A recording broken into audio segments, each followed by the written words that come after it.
सत्याची घुसमट. सत्य बोलणं ही समाजात सन्मानाची बाब असावी असं आपल्याला लहानपणापासून शिकवलं जातं. पण वास्तवात जेव्हा एक व्यक्ती अखंडपणे सत्याची बाजू घेते तेव्हा तिला विरोध, उपेक्षा, संशय आणि एकटेपणाचा सामना करावा लागतो. ही कथा आहे अशाच एका सत्य कवटाळणाऱ्या व्यक्तीची, तिच्या घुसमटीची, तिच्या एकटेपणाची आणि तिच्या अंतःकरणाच्या संघर्षाची. विष्णू एका सरकारी कार्यालयात साधा लेखनिक, शिस्तबद्ध, नियमप्रिय आणि कुठलाही भ्रष्टाचार सहन न करणारा. 3 वेळा प्रमोशनची संधी आली, पण कारण तेच, त्याने नेत्यांच्या आणि त्यांच्या बगलबच्च्यांच्या कामाला सहकार्य केलं नाही. ऑफिसमध्ये सर्वांमध्ये त्याच्याबद्दल एक शंकेची भावना. हा आपल्या विरुद्ध तक्रार करेल, हा कुणाचीच बाजू घेणार नाही.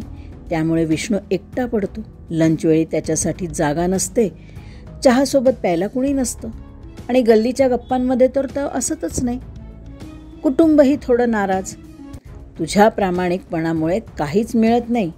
शेजारच्या देशमुख साहेबांचं बघ, बंगला, गाडी सगळं आहे, तू मात्र अजून भाड्याच्याच घरात. विष्णूचं अंतरंग गुदमरायला लागतं. त्याला प्रश्न पडतो, सत्य हे इतकं अस्वस्थ करणारं का? गाणे का नाही गेलो? का कोणी माझ्यावर विश्वास ठेवत नाही? एके दिवशी ऑफिसमधल्या एका भ्रष्टाचार प्रकरणात चौकशी सुरू होते. ज्यांना सगळं माहीत होतं ते सगळे गप्प बसतात. पण विष्णूचं अंतर्मन म्हणतं, तू गप्प बसलास तर तुझं सत्य हरलं म्हणून समज. तो पुढं येतो, सत्य सांगतो आणि सगळे त्याच्यावर उलटतात. बघितलंत? सांगितलं ना, हा विश्वासघात करतो, हा गद्दार आहे. चौकशीत दोषींना अटक होते. विष्णूचं म्हणणं योग्य ठरतं, पण त्याचं स्थान मात्र पूर्ववत होत नाही. त्याची बदली केली जाते कारण त्याचे सत्य अस्वस्थता निर्माण करते. तो जातो एका नवीन ठिकाणी, पुन्हा एकटा, पण अंतर्मनाने शांत. कारण त्याचं अंतर्मन सांगत असतं, मी हरलो नाही, मी झुकलो नाही आणि मी सत्याला धोका दिला नाही.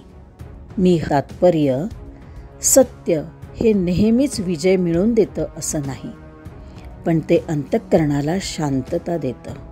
सत्यवादी माणूस एकटा असतो, पण तो स्वतःशी, समाजाशी आणि ध्येयाशी प्रामाणिक असतो.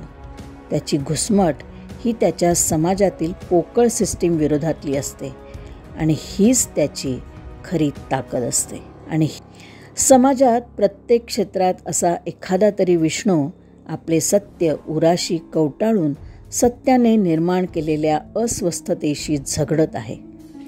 त्याचे सत्य ही अस्वस्थता स्वीकारत नाही, खोटं मात्र सहज स्वीकारते. सत्य बदनाम ठरतं तरीही ते लढत राहतं, प्रश्न विचारत राहतं, कारण त्याची कुणाशीच स्पर्धा नसते. लेखक कुमार कडलग, नाशिक.